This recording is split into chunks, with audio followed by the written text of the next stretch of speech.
Welcome to Cinema Convos. This is the show where we bring guests with different tastes in film to have a meaningful discussion about the art of cinema. I'm your host, Yash. I'm here with my co host, Zach, and our special guest, Price. And today's topic is the impact and importance and general likability of sports films. We're tying this into the recent Olympics and how sports movies just have a special place, I think, in cinematic history and how what makes them tick. And we have some questions prepared for our guest Price. And we're going to just get right into it and say the first question is, why do you think sports movies are effective? Yeah, well, I mean, first of all, thanks for having me. It's fun to come on and talk about sports movies. I'm a big fan of those, so I appreciate it. For But sure. yeah, I mean, I would say that I like sports movies because even though they all tend to follow a certain formula, they still always seem to inspire me and put me in a good mood.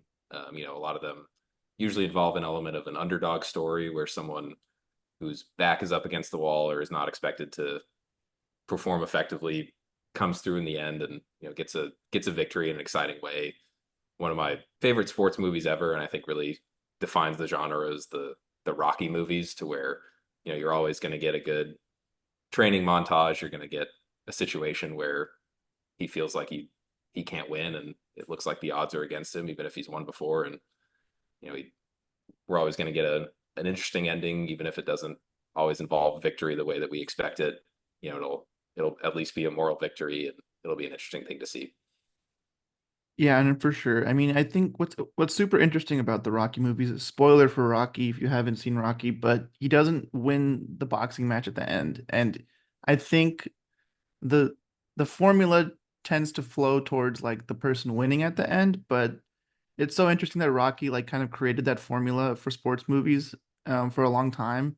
But a lot of people forget that he doesn't win the boxing match in the first movie. He just goes the distance with like the champion of the world, and that's the victory. So I think that's always interesting that Rocky is a big part of sports movie culture.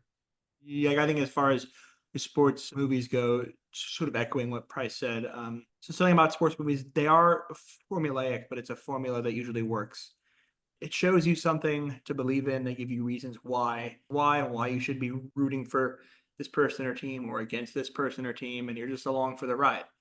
And yeah, some sports movies have, some different layers depending on the film, but like a lot of sports movies can be stripped down to that kind of bare formula. It starts out with a team or athlete with this certain circumstances. He can't do this, or he wants to do this, but he wants to do this, but because of this, he can't do it. And how he gets to where he wants to go, how he gets there, and the triumph at the end. And yes, Rocky doesn't end with a victory, but it does have that triumph. As you say, going the distance is the triumph in that movie. And yes, Rocky, it's interesting that like a movie that doesn't end with a victory is the one that's heralded as the hallmark for this super formulaic genre, but it does fit in. Yeah, for sure. I mean, a lot of my thoughts are in a pretty similar boat. I think when it's a sports movie, and particularly when it's about an underdog, it's just very easy to root for the underdog. They make them generally very likable and down to earth people with from humble beginnings. Like you said, the formula is the most basic formula I could think of is like someone wants to pursue a sport in their life. They're like poor, or they're like from a like broken family. They find this like wise mentor who once was one of the greats in the sport to teach them how to, I was just watching a sports movie, so this formula is like very much in my head. And like then they like suffer. Maybe like if it's like a newer movie, I see a lot of like, oh, they lose at first, then they like train again, come back, win at the end, and it's just more satisfying to see them go through all of that. But I think one thing that's important to mention about sports movies is that, see, I would say Price is a pretty avid like sports watcher. Zach, to an extent, does watch sports more than me. I don't really watch sports, but like a sports movie does excite me and gets me like engaged. And I think it's the emotional story that really brings you in. Or not even always emotional, but like some like the movie Challengers, I don't feel emotionally invested with any of the characters really, but I think it's so I want to see who wins and I want to know like how they win. So I think when it comes to the great sports movies, what separates the great from the good are the movies where I could care less about the sport in real life and the movie is still like super entertaining. I don't think I'm that harsh about baseball, but I'm not the biggest baseball fan. But I think Moneyball is one of the best sports movies I've ever seen. I don't think you have to like baseball to enjoy that movie. So I think a lot of the best sports movies, like the sports come second to like the core story. And like that's what draws you in. And then you get invested in the game. And I think the sports that are easier to follow, I guess, like the rules are simple. Those movies can be a little bit more, I guess, accessible for like wider audiences. Like a soccer movie is pretty accessible because you know just goal or no goal. Like yeah, Absolutely. that's kind of my word vomit on sports movies. Yeah, and I would definitely. I'm glad you brought up Moneyball because that is one of my favorite sports movies ever. And different from you, I'm a huge baseball fan. I watch a lot of games every year, and also as a stats nerd, it's like the perfect movie for me. But I think Moneyball is special because it fits that sports formula where the A's are an underdog team, and you follow how they don't have a strong financial situation, but they're still trying to find a way to put a good season together.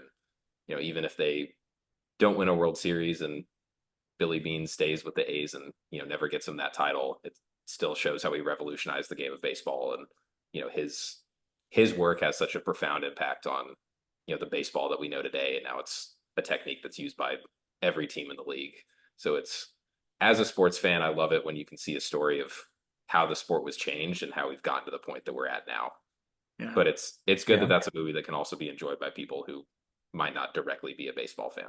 Right. And I mean the baseball sequences are very good in that movie. I'm not like trying to downplay that by any way, but it's like that I think Moneyball parallels Rocky in a lot of ways where it's like a symbolic victory more than like winning the actual sport itself. Like at the end, he's telling him like you made this team with like pocket change, basically. And that's like an incredible thing that's going to be studied for years. So yeah. Absolutely. I would And definitely. it made me an A's fan for 2 hours. I don't really follow the A's in real life, but I was in that movie. So you said like movies are easier, like sports movies are easier, like when you can, if it's a simple game, when you follow the rules easier. Simple game, or if the rules like are made simple, maybe by the explanation given in the movie. Right. Yeah. Good example, a movie Dangal. That's an Indian film about wrestling. What I think is interesting about that, and yeah, you don't have to know about the sports of like freestyle wrestling, how that goes, but there's a really interesting scene in the movie where the main character, or like kind of the as you say, the wise veteran of the sport, teaches the kids he's teaching about the rules, about the scoring system, about the points. So it's 1 point for this kind of pin, 2 points for this kind. It's 5 points. It's rare. It's 5 points if you can do this, stuff like that. And knowing the rules, knowing the point system really comes in handy later in the film when you know, oh, there are 4 points behind, but Yeah. Dialogue can be a great way to explain like the rules of the basic rules of the sport. I think that's a good point you make there. yeah, so I don't know if it matters how complicated of the sport is. Moneyball is same thing. Like how easy is it to understand, the finances of managing a baseball team? It's Hmm. not so easy. But if it's made easy, that anyone can understand it really, it's Yeah. easy to follow. Well, yeah, because I read the book of Moneyball before I saw the movie, and the book gets a lot more in depth on all of the sabermetrics and all the different stats that they're tracking and the intricacies of the finances of the team. And so, as somebody who nerds out on that kind of stuff, I love the book, but I also like how the movie is translated to the larger audience to where they focus on a few statistical points, but they really just keep it on wins and losses and Mhm. show that there's a lot of work behind the scenes without getting too complicated with it. So I think it's very effective both as a book and a movie because it's designed to kind of please the audience on how in depth they want to go. And I know people have praised The Big Short for similar reasons. Like the book is very technical and complicated, but the movie does its best to make it accessible to like it actually pokes fun at it, how like it's trying to make it simple in the movie, which is kind of fun. But one thing I also just remembered, just speaking about Indian movies and Amir Khan movies, in 2001 he was in a film called Lagan, which is also probably one of my all-time favorite movies. Also one of my favorite sports movies because that movie is super long, and it's because half of the movie is a very high stakes cricket match, and I don't even know all the rules of cricket to this day. But in that movie, it's easy to follow who's winning. Something good happens, something bad happens. So there's ways that actors can like show their expressions or like something in the dialogue or something in the musical cues, like, oh, that was a good thing that happened, or that was a bad thing that happened. So that's a good point, Zach. Like, you don't have to know, you don't have to be an expert in the sport to follow the sports in these movies. And that's also a great film we should watch sometime. If you think Dongle's good, just wait. Lagan is an Oscar-nominated film. So Yeah. I've heard good things. I really do yeah, want one to. of the only Indian movies I think that got best foreign film nomination, as Yeah, far I as I believe it's know. the last one. It's the last one, like Hmm. so far, like the last one to date, and that was more than 20 years ago. Yeah, it was a while back, but uh, but yeah, great film. One of my all-time favorites. But moving on to our next question, since the Olympics are just wrapping up at the time of recording, I know both of you watch the Olympics, and I watched a little bit of the opening ceremony with y'all, and like talk about the Olympics with you guys. But I wanted to ask, what makes the Olympics special for you, and what makes you watch them? I guess every 4 years. Yeah, I mean, for me, I think it's the fact that it is every 4 years. So those sports are unique things that you only get to watch once every 4 years, and everyone's, obviously top athletes at, working their hardest and fighting for their country it's a pretty cool thing to watch, and it only lasts 2 weeks. So it's for me, it's pretty easy to get involved for those 2 weeks and just feel really patriotic and kind of root for the U.S. to beat everyone. Um, but I would say probably my favorite Olympic memory is when I was 12 years old watching the 2008 games and watching Michael Phelps go on that run. I just remember my family gathering around the TV for every race that he had and keeping track of all his gold medals and knowing that he had razor thin margins to pull off that record and him still doing it. It's one of the probably craziest athletic feats I've ever seen in my life. So it's a lot of fun. I try to get pretty into it because it's just such a unique thing popping up every 4 years. That's something about the Olympics that no, like I agree with Price in the fact that it's every 4 years. And okay, yes, there are like, hey, if you're really into track cycling, yeah, you could follow track cycling year round, but are you really going to if you're not the biggest track cycling fan? It's right in front of you. So if you want to learn about track cycling, if you want to get into or any other sport, now's your opportunity to really kind of dive into it for 2 weeks or table tennis or badminton or synchronized swimming. If you really want to get intricate into it, you can. That's kind of why I love it. Watching athletes who have trained their whole life, seeing the TV packages they'll put together their stories, and now knowing their stories, you can follow them. Not that different from kind of how sports movies do it. They try and encapsulate this person's story into kind of a 10-minute mini doc before the final of their race, and they win the race. And in a way, it does have maybe a similar effect of the end of a triumphant sports movie to a certain extent. But yeah, I think it's hard to think of a memory of it. I do remember, when I first really got into the Olympics, which just like Price was 2008. I of course was following Michael Phelps in his record breaking pursuit. I also remember the USA women's gymnastics team that year too. I think I followed them closer than I did the swimming team. But like I remember Hastia Buchan winning the gold in the women's all around for gymnastics. And she actually is funny. Like growing up, her parents were like neighbors, and so that was kind of cool to see. Oh yeah, she's from around here, so we could see her win and sort of stuff. So that was kind of cool. And then every 4 years, I think just the American dominance of the women's gymnastics, especially the individual all around, cannot be overstated. That especially if you're following the Olympics, the American Team USA for patriotic reasons, it's very easy to root for them. And yeah, and I just following top athletes at the top of their game is always fun to watch. They make it look easy. So easy you think you could do it yourself. Then maybe you try it yourself and you realize it's not so easy, which gives you a good appreciation for everything that they do every day. For sure. And I saw this meme where like it was like a meme where it says I petitioned to have like we should have just one average looking person doing the sport with them just so we can see how hard it actually is. That was kind of funny to me. Because I'm like, yeah, I have to put like someone like me in there, I probably would look pretty bad. But yeah, for the Olympics, I mean, I do remember a lot of the 2008 ones. I know that was a big one for the US. But I just think it's cool for historic reasons. Like it's the best athletes in the world at that moment in time, and it's all like fairly recent history when you look at the entirety of world history. Like the Olympics started what, like 1900s, early 1900s. 1896. 1896, basically 1900s, roundup. But it's all like it's a reflection of the sport at the time, and it's pretty. I think that's pretty cool. The sheer number of sports they have is also really interesting. Mhm. I know a group of friends who were in the Oak Break Crew. Shout out Klein Oak Break Crew. They were watching the breakdancing competition yesterday. Very enthused that that was added as a sport just because that's something they love, which I thought was cool because I was watching a little bit with them and I was like, I know I can't do that, but how do they evaluate who's better or worse here? But anyways, it's just cool to see they're always open to adding more things to sports. Mhm. And I think patriotism wise, it's always been like, you know, obviously the U.S.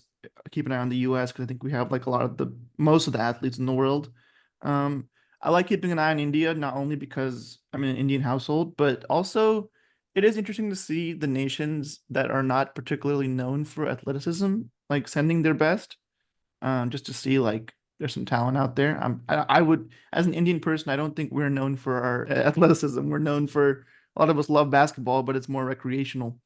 But it's and also obviously Simone Biles is from Spring, so that's like similar to Zach was talking about that other athlete. I forgot her name, but I always love seeing her do big things because she's from my neighborhood. But yeah, I think the biggest thing for me is that just a reflection of the best athletes in the world at that time. I think that's really neat. And I think this segues into my next question perfectly, which is what stands out about movies that take place during the Olympics for you guys? Yeah, so for me, I'll actually pivot to Winter Olympics a little bit, but um, it's just fun because the Olympics are such a unique setting to see movies that take place in that setting. So one of my favorite Olympic movies is Cool Runnings. It's about the Jamaican bobsled team and their first year ever competing in the Olympics, and obviously an underdog story. There's probably no places to practice bobsled in Jamaica, I assume, with the weather over there, but how they got the money to form their team and competed on the world stage, and even if they didn't come home with a medal, they won the hearts of everyone. It's just it's a movie that I grew up watching. I've seen it a couple times, and it's always fun and inspiring to see their journey. It's also a great John Candy performance, which is he was one of our best. That's completely true, and it's actually one of those movies I have not seen, believe it or not. I need to watch it. I know I've heard a lot about it, a lot of good things. Oh yeah, Was that absolutely. that was a Disney movie, right? Yes, it was. So yeah, Yeah, I very mean, very family friendly and fun. well, I feel like, real quick tangent, because this is an important topic too, because I just saw The Young Woman in the Sea on Disney Plus, and I think it reminded me a lot of how Disney used to crank out these like feel good, based on a true story sports movies, like Remember the Titans or Glory Road, or like I don't know what else comes to mind, but there's a bunch of movies that were just like I would say in the like first 10 years of 2000s they were just cranking them out like every other year. And they were good. They were solid, true stories, inspiring. And I watching Young Woman in the Sea, I felt like I want to see more movies like this again. Like this reminded me of how effective this formula is. And that movie's about the last Paris Olympics, so that's kind of cool. Like they're in the movie. It's I mean it's not centered around the Olympics, but the Olympics are in the movie, and then they lead to something else that the main character pursues, which I won't spoil. Again, it just goes back to how these sports movies are feel good movies. But Zach, did you want to say anything about how you feel about movies that take place during the Olympics? Yeah, so movies that take place during the Olympics aren't too different from any other kind of sports movie, but I mean, the Olympics are a very special setting. Chariots of Fire is one that comes to mind, which also takes place during the last Paris Olympics. Mhm. One big, it's hard for me to think of a lot of movies that take place during the Olympics, for me at least. There's one movie I can think of that did take place actually partially during the 72 Olympics in Munich. It's a movie called Prefontaine. It's about Steve Prefontaine, who was like a distance runner in the 70s. And that does partially take place in the 1972 Munich Olympics, which was the Munich Olympics in 72 was a great Olympics for sports. If you know anything else about it, there was a horrible tragedy that occurred. Yeah, That quick fun fact before you don't talk about Munich by Steven Spielberg because I remember that's a movie for whatever reason I've seen half of it and not finished it and I still want to watch it. So okay. just I don't know too much about the real story. So I do want to keep it under wraps. Absolutely. I mean, this movie opens with the attack or like whatever the premise of the movie is. No, But yeah, no, absolutely, yeah. yeah, I know you just Yeah. you just know about a lot of history, so Yeah, just wanted to. I won't, So, I won't talk about Munich. But like that does well. I mean, if you know history, like that is a big part of it. But yeah, the attack, that's the thing that people remember about those Olympics. But that was also the same Olympics that Mark Spitz had his amazing run, which before the Michael Phelps run, it was the Mark Spitz run, where Michael Phelps was in 8 races, 8 gold medals. Mark Spitz, 7 races, 7 gold medals, 7 world records. He was the Michael Phelps before Michael Phelps. And all this happened at the 72 games, which obviously is overshadowed by tragedy. But going back to Prefontaine, that does take place partially in the 72 games. And I think if you're an Olympics fan, any movie that takes place in that setting, I think really does have a special place in your heart.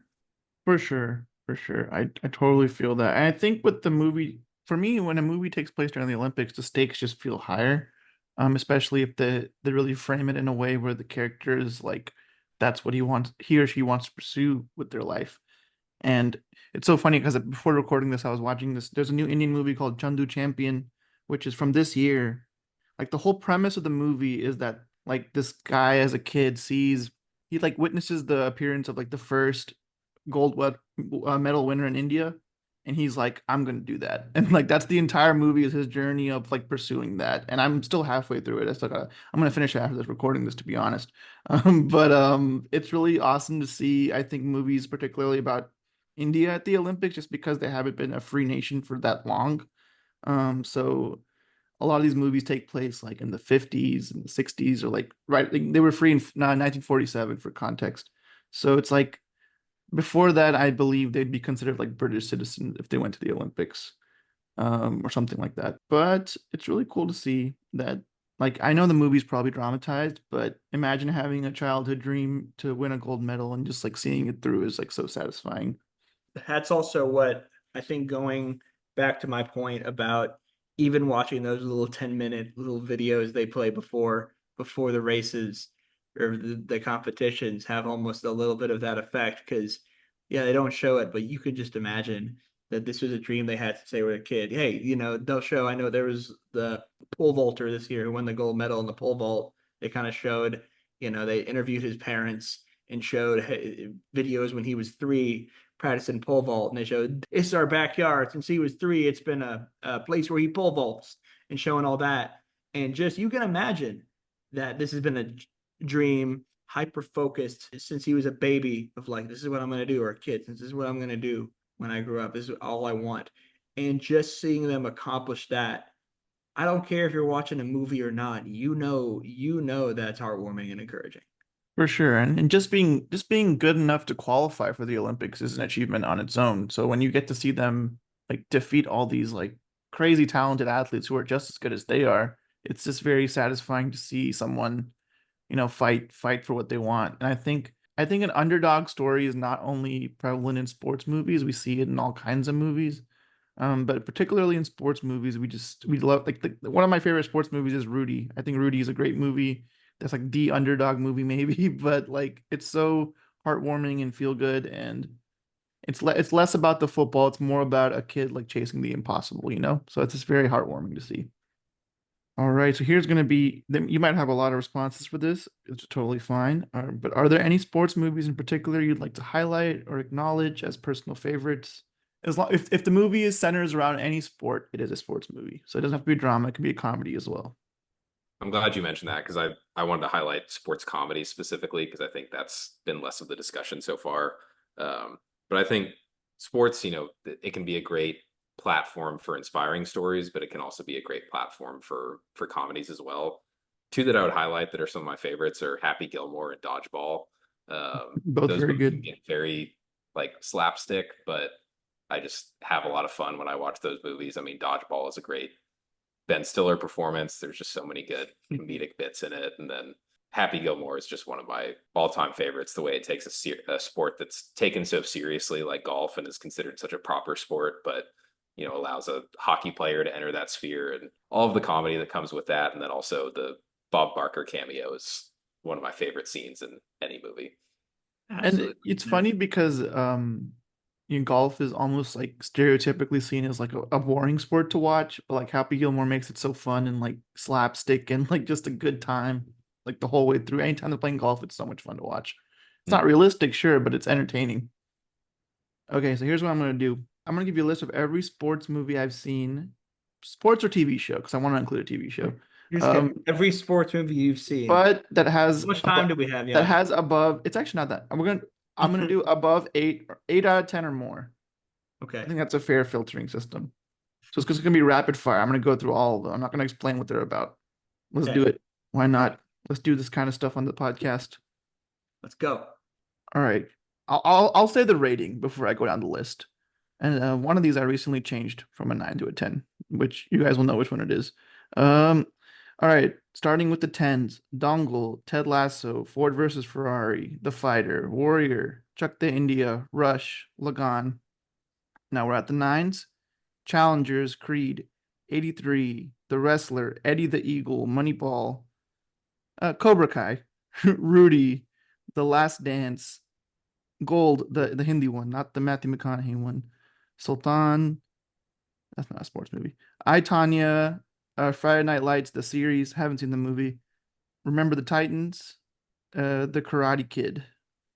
All right, now we'll do the 8s: Young Woman in the Sea, Medan, The Boys in the Boat, Ferrari, The Iron Claw, Air, Creed 3, The Swimmers, McFarland USA, King Richard, Sarpata Parambarai, Queen of Katwe, The Way Back, Bend It Like Beckham, Miracle, Bunga, Free Solo, Fighting with My Family, Free 2, Cinderella Man, Mary Com, Glow, Talladega Nights, The Ballad of Ricky Bobby, Bon Sing Tomar, Unbroken, Rocky, Blue Mountain State, that's definitely a sports show, Southpaw, Bog Milka Bog, 42, I'm almost there.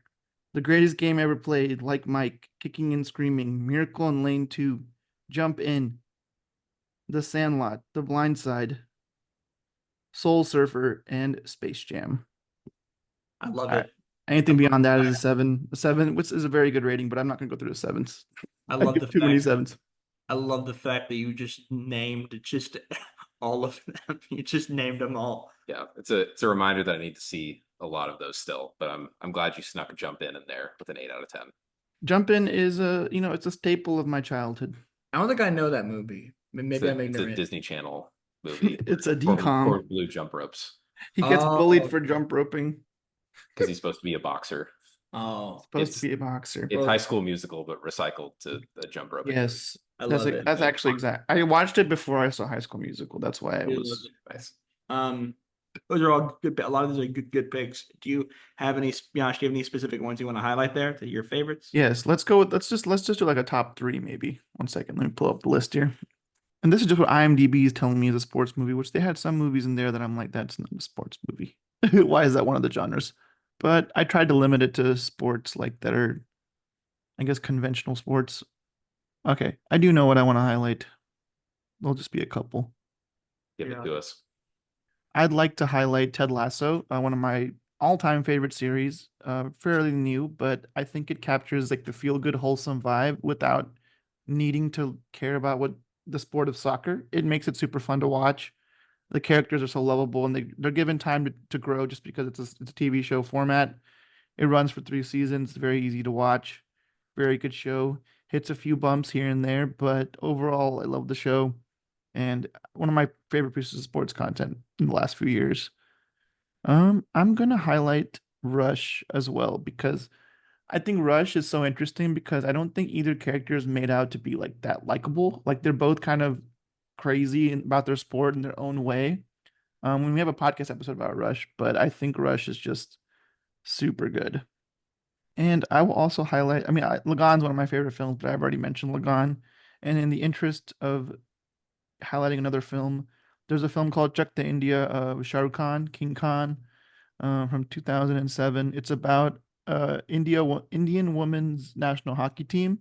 That is a fantastic sports film, and it's one of those movies that I remember just watching on TV like with my cousins, and we all just like fell in love with it, and it's just one of those movies that I can always watch it. It's very easy to watch. Shah Rukh Khan's great in it, and it's really a good movie about a team where all the characters.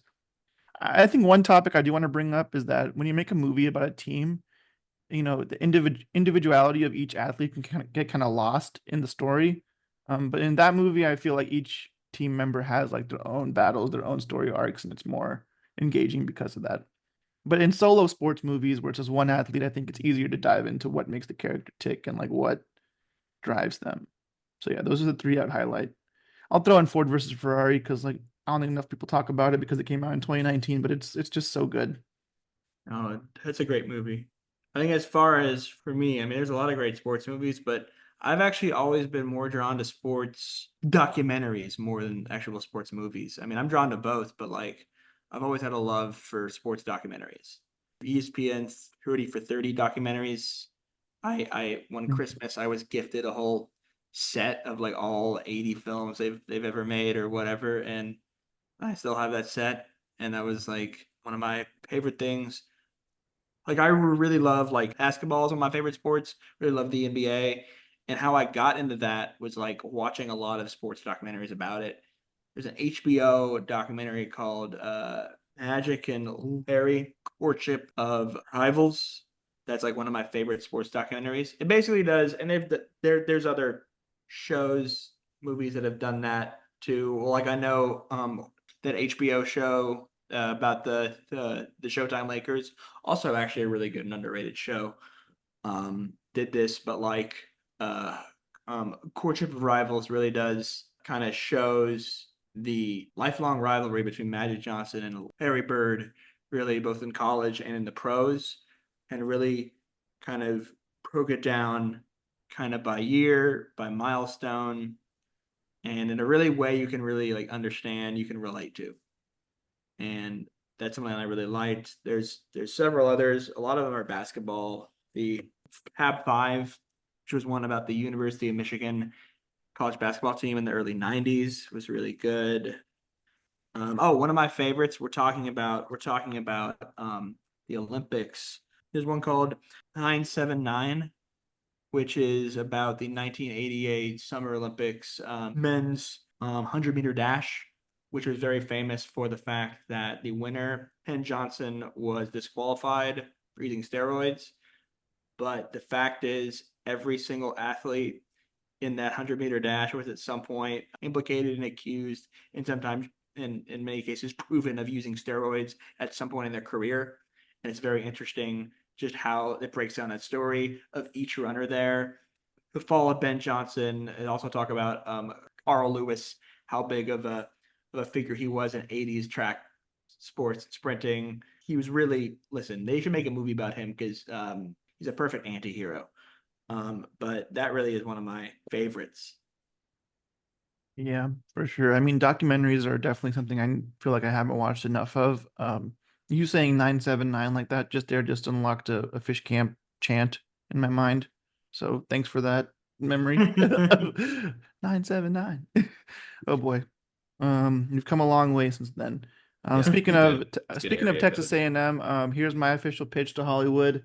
Let's make a Wolf of Wall Street style movie about Johnny Football. That would be a bestseller. I'd watch it.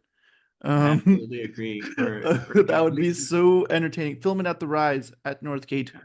Yeah, Um, that would be good. I watched that Netflix documentary on him, and that was fascinating. I it learned a was lot of good, and about that that's like story. a whole series I think called Untold. Like they have a lot of Yeah, different athletes.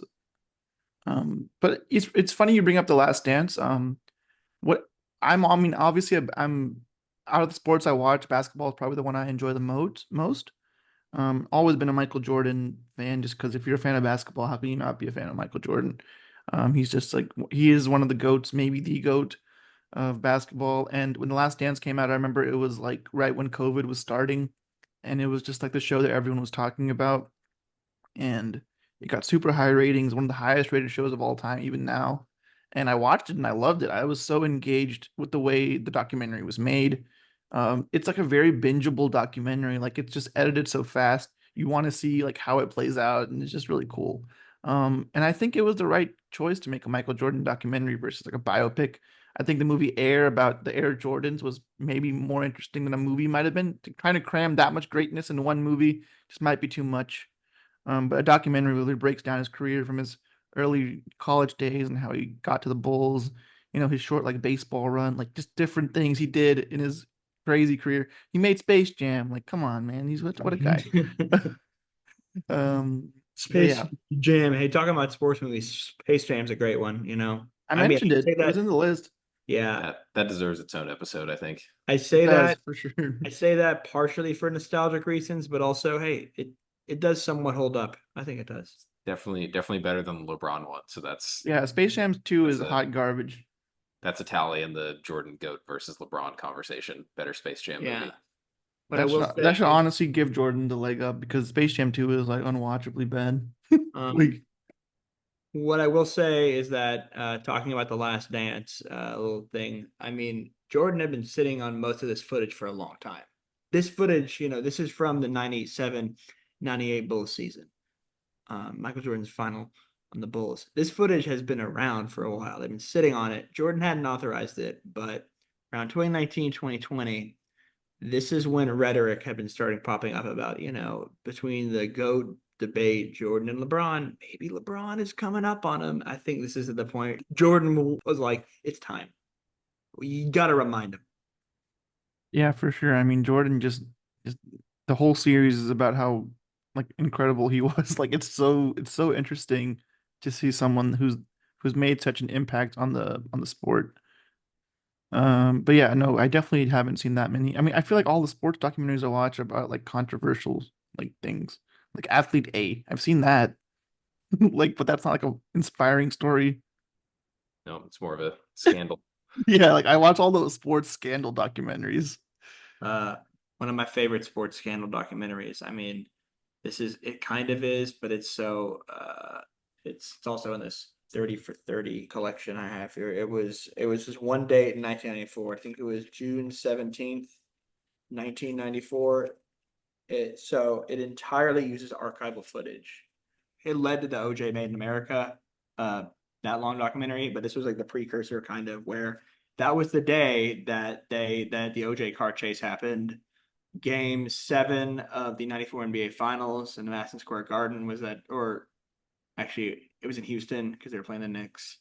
Um, the New York Rangers parade in Lower Manhattan, Midtown Manhattan was happening that day. Arnold Palmer's final golf match all happened that day. All these events were happening at the same time on June 17th, 1994. And this documentary purely uses archival footage and just splices it all together. That's one of my favorites because of just that opened my mind to what you can do with just archival footage. Oh yeah, I also want to just mention Remember the Titans, like little quick, real brief, because I love Denzel Washington and that movie. That's the movie I put on whenever I want to feel inspired to make a change, and also to see that Ryan Gosling can be a liability. Um, Yeah, I think that's probably my favorite of all the Disney sports movies that you were talking about. I That would one. I would say so. It's really good. It's just it's formulaic, but it works. The formula just works, and it's Yeah, a great message. We watched that in high school a few times. Like teachers would I just put it on, and I'm like, what is this? What is the significance of this for this class? But you really realize it later on. yeah, they did change up the story a little bit because that team won every game, I think by 30 or more points, and they had a few nail biters in there, but I think that's important to keep the movie engaging. Mm-hmm. Yeah, I mean, like the guy from Dungle was not locked in a closet, from what I've read. No, I But, heard but it makes it dramatic. Yes. Yeah, you gotta add something. anything to raise the stakes. For sure. I mean, liberties have been taken with every inspired by a true story. Yes. Yeah, I think The any Strangers is based on a true story, so I doubt that it Very, happened exactly like that. very loosely. I think Totally the unrelated, but I watched the new one today. Yikes. The new one is not good. I will It safely was say. it was kind of like I knew it was a bad movie, but it kind of made me have like I had some fun with the badness of it, I guess. I don't know. I don't know how that works, but that's a whole other conversation. I don't I wish I could have found that fun that you found. Did not enjoy it. Yeah, I mean it's not good. Don't get me wrong. speaking of just really quick, speaking of kind of we are talking about raising the stakes happens a lot in sports films. And Price, you'd mentioned comedy films, Dodgeball. You'd mentioned Dodgeball is one of the best examples. One of the best, and almost like to the point of. I mean, this was kind of Dodgeball in a lot of ways was a parody of sports films, Mhm. and especially in the way of how they raised the stakes to like just a comical amount.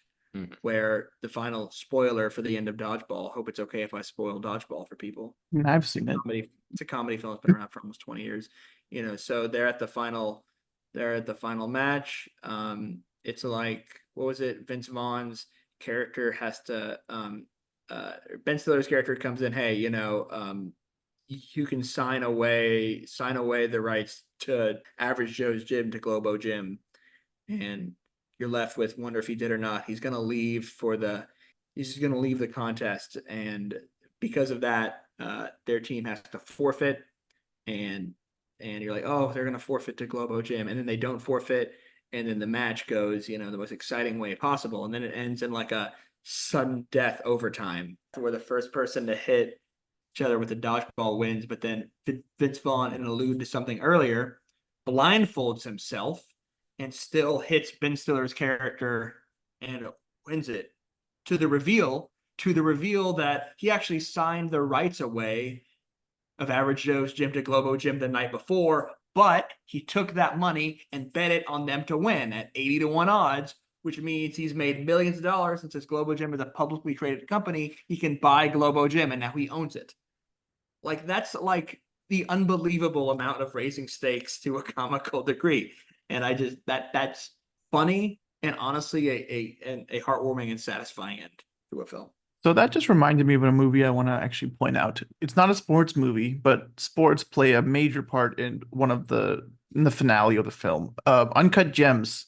I think the ending of Uncut Gems feels like the most stressful sports movie I've ever seen because so much rides on like how a game plays out. And I just rewatched the film recently and I really liked it a lot more. Got to see it in IMAX, which is really cool. So it's just Adam Sandler's making all these revolutionary sports movies like Happy Gilmore and Uncut Gems. Yeah. Um, Also add that Kevin Garnett as himself is one of the best yeah, athlete acting performances that I've ever seen. I would agree. yeah. And also, Adam Sandler did that movie Hustle, which featured a lot of actual athletes as well, which is kind of an underrated movie, I think, also. Yeah, it's a pretty good one. Mm-hmm. And also, I came up with a wacky idea, which isn't really related to anything, but it popped in my mind. You bring up dodgeball, which I guess technically is a real game, right? They play professionally. I don't know. Tell me more if they do. I mean, it's more of a recreational game. Recreational game. Okay, well, Yeah. I was thinking, what if they made a sports movie about a Quidditch player? That would be kind of cool. I would watch that. Like just a sports movie, but it's like Quidditch, like the Quidditch from the Harry Potter movies, and not like the fake Quidditch they play in real life. Like, That's just making me think of the movie The Internship where they have a Quidditch scene. yeah, no, I mean that scene's hilarious. I remember watching that and I was dying. But Right. yeah, if you're That listening, Warner that would be Brothers, give us a Quidditch know, movie instead of the HBO series, Loki. Like, hey, as much as Harry Potter universe is expanding like crazy, they're going to expand it more. They just mhm. did they mention anywhere of like an all-time great Quidditch player? Is anybody mentioned or I think anything? more in the books, not really in the Yeah. movies as much. James Yeah. Potter was pretty good. There is lore, like Yeah.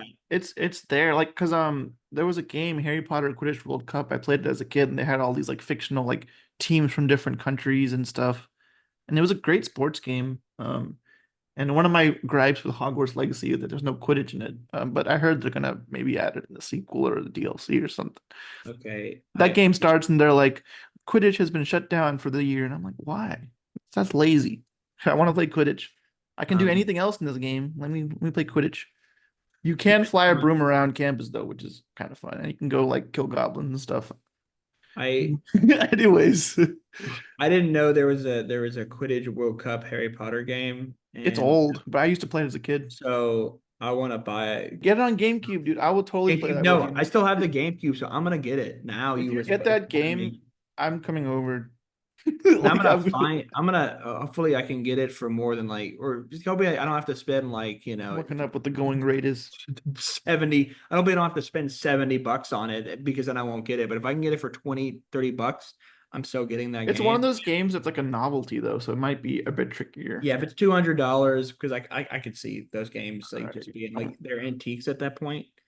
But that's fun. Hey, sports video games is also a fun thing to talk about. Why is it saying my location is Nashville? This is a Google thing for sure. Okay, Are you in Nashville? I'm not. Believe it or not. No, but Oh, it's actually not bad, dude. You can get it for $31. yeah. I'm saying this link. I feel like this Nashville segment's getting cut. Nah, I should keep it. We can't break the fourth wall price. I do think we can wrap up though. All right. For our last question today, I wanted to ask, what is your favorite sport to watch? Yeah, so for me, I love college football. It's starting up in about a month, so really looking forward to watching the Aggies. Hopefully they do well with the new coach. Absolutely. Yeah, I think basketball is probably my favorite sport to watch, but heck, with all the Olympic sports, there's a lot of fun.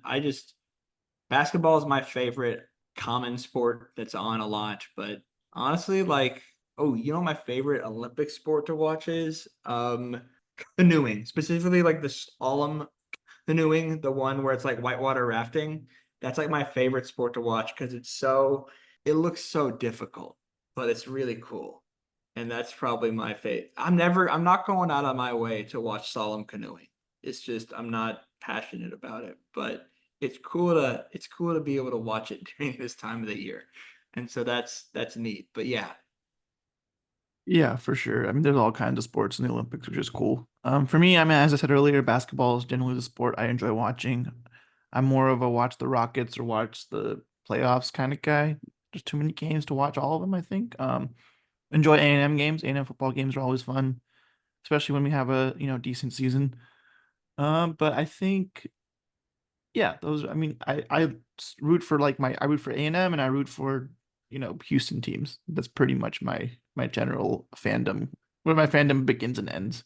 UT Dallas does not have a team, and that's where I went to grad school. So I guess we're undefeated in that way. In that way, but yeah, well, the that's basketball team, I assume. yeah. We have other teams. We just don't have a football team. That's why there's like no morale there. It's D2, right? Yeah, I don't know what D it is, but It's about to be. It's about to be. And now they're D2 next season, I think. Oh, nice. Go Comets. Well, with that, we have reached the end of today's discussion about sports movies and just sports in general, but and all tying into the Olympics. Wanted to thank Price for joining us today. Yep. Thanks for having me. It was a good time. For sure. We're always happy to have you, and we'd love to have you on again at some point. A big thanks to all of you for listening. If you enjoy our show, be sure to subscribe to our YouTube channel or leave us a review on Spotify or Apple Podcasts, and stay up to date with new episodes by giving us a follow on Facebook, Instagram, and Twitter/X, and support our show by checking out available merch, which is linked to our social media pages. And we hope you tune in next time.